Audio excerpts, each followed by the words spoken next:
பீர்க்கங்காயில எந்த அளவுக்கு நார்ச்சத்து இருக்கோ அதே அளவு நார்ச்சத்து அதனோட தோல்லையும் இருக்கு. பீர்க்கங்காய் தோலை வச்சு நம்ம இன்னைக்கு அட்டகாசமான டேஸ்ட்ல பீர்க்கங்காய் தோல் துவையல் செய்யலாம். இந்த துவையல நீங்க சாதத்தோட கலந்து சாப்பிட்டுக்கலாம், இட்லி தோசையோட தொட்டும் சாப்பிட்டுக்கலாம். அதுக்கு ஒரு பெரிய சைஸ் பீர்க்கங்காய் தண்ணியில நல்லா கழுவுனதுக்கு அப்புறம் ரெண்டா நறுக்கிட்டு பீர்க்கங்காய் கொஞ்சமா கிளி வாயில வச்சு பாருங்க. கசப்பு தன்மை இல்லைன்னா அதுக்கப்புறம் இந்த மாதிரி தோலை சீவி எடுத்து வச்சுக்கோங்க.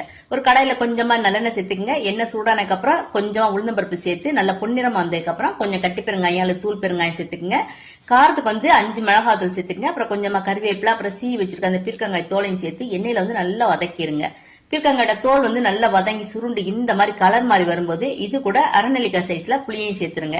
அப்புறம் தேவையான அளவு உப்பு சேர்த்துக்குங்க. 1/4 கப் துருவன தேங்காய் சேர்த்து 1 நிமிஷம் நல்லா எண்ணெயில வதக்கிடுங்க. இப்ப அடுப்பு ஆஃப் பண்ணிட்டு நல்லா ஆறுனதுக்கு அப்புறம் மிக்சி ஜார்ல சேர்த்து அரைக்கிற கொஞ்சமா தண்ணியும் சேர்த்து இந்த மாதிரி கொஞ்சம் நைஸாவே அரைச்சு எடுத்து வச்சுக்கோங்க. அப்பதான் சாதத்தோட கலந்து சாப்பிட நல்லா இருக்கும். பீர்க்கங்காய் தோலை இனிமே வேஸ்ட் பண்ணிடாதீங்க. இந்த மாதிரி அட்டகாசமான டேஸ்ட்ல துவையல் செஞ்சு சாப்பிட்டு பாருங்க.